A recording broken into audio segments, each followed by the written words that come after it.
कहानी बताती है कि कैसे एक साधारण बालक अपनी भक्ति के बल पर भगवान शिव का सबसे प्रिय गण और वाहन बना। नंदी के जन्म और अमरत्व की कथा। प्राचीन काल में शिलाद नाम के एक महान ऋषि थे।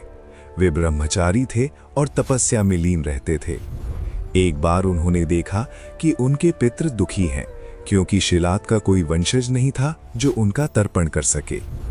पितरों की मुक्ति के लिए शिलाद मुनि ने संतान प्राप्ति का निर्णय लिया, लेकिन वे एक साधारण संतान नहीं चाहते थे।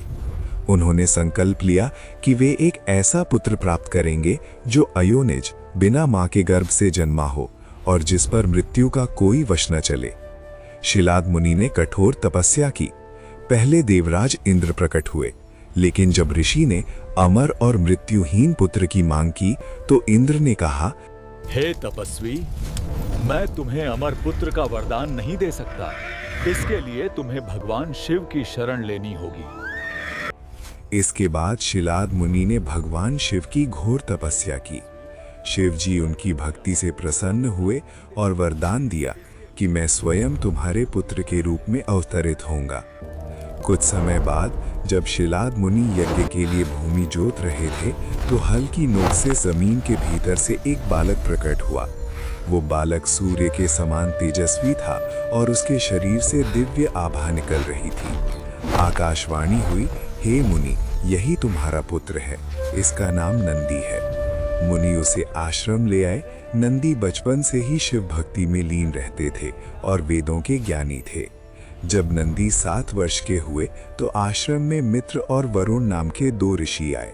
उन्होंने नंदी को देखकर भविष्यवाणी की, हे शिलाद, तुम्हारा पुत्र सर्वगुण संपन्न है, लेकिन इसकी आयु बहुत कम है।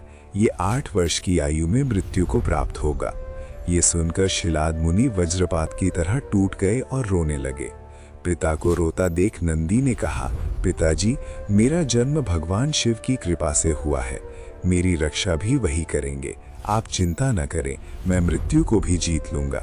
नंदी वन में गए और भुवन नदी के किनारे बैठकर मृत्युंजय मंत्र का जाप करने लगे।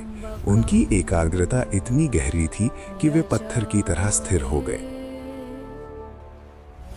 नंदी की भक्ति को देखकर भगवान शिव और माता पार्वती प्रकट हुए। शिव जी ने कहा, तुम्हारी तपस्या से मैं प्रसन्न हूं वत्स, उठो और मेरे वाहन बनो। जैसे ही नंदी ने आंखें खोली, भगवान शिव ने उन्हें गले से लगा लिया। शिव जी के स्पर्श मात्र से नंदी बुढ़ापे और मृत्यु के भय से मुक्त हो गए।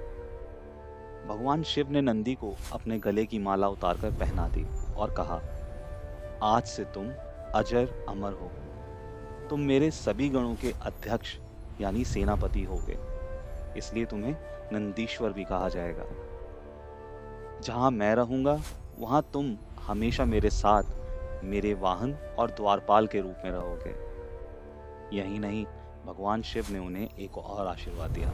कहा, मेरे दर्शन से पहले भक्त तुम्हारे दर्शन करेंगे।